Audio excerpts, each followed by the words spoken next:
नमस्कार, मैं हूं आपके साथ कविता राणा।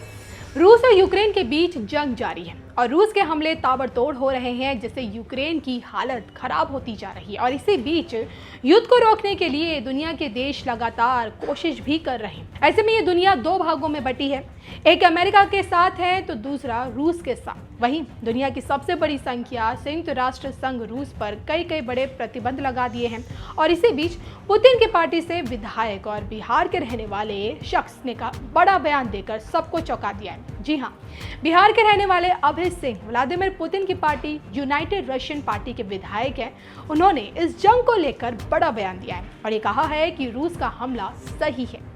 रूस ने कई बार यूक्रेन को बातचीत का मौका दिया, लेकिन यूक्रेन अमेरिका के साथ मिलकर युद्ध चाहता था, जो हो रहा है। अभय सिंह ने यह भी कहा कि अगर चीन बांग्लादेश में एक सैनिक अड्डा बनाता है तो भारत कैसे रिएक्ट करेगा, और ठीक वैसे ही रूस कर रहा है, क्योंकि यूक्रेन में अमेरिका अपना अड्डा बनाने की तैयारी कर रहा है, जो रूस के लिए खतरा है। अभय सिंह ने यह भी आगे कहा कि रूस नाटो का विरोधी है और लगातार नाटो अपना विस्तार कर रहा है और इसलिए रूस को इस तरह के कदम उठाने पड़ रहे हैं। तो आप समझ सकते हैं कि अभय सिंह ने क्या कहा। आपको ये भी जानकारी देते चले कि रूस पर नकेल कसने के लिए अमेरिका अपनी नई चाल के तहत यूक्रेन पर अड्डा बना रहा है, जिससे रूस नाराज है और उसी का कारण है कि ये युद्ध हो रहा है। यूक्रेन रूस की बात को नहीं मानते हुए नाटो का सदस्य बनने का फैसला उसने किया, जिसका नतीजा ये हुआ कि युद्ध हो रहा है।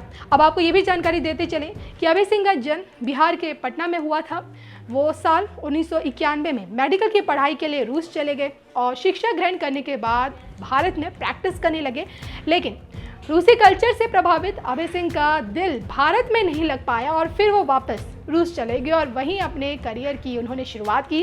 फिर करते करते पुतिन की पार्टी में वो शामिल हो गए और चुनाव जीतकर विधायक बने और इस वक्त अभय सिंह पुतिन की पार्टी में एक अहम पद पर काम कर रहे हैं। तो आप समझ सकते हैं कि आखिर अभय सिंह ने इतना बड़ा बयान क्यों दिया है और इसका कारण क्या है।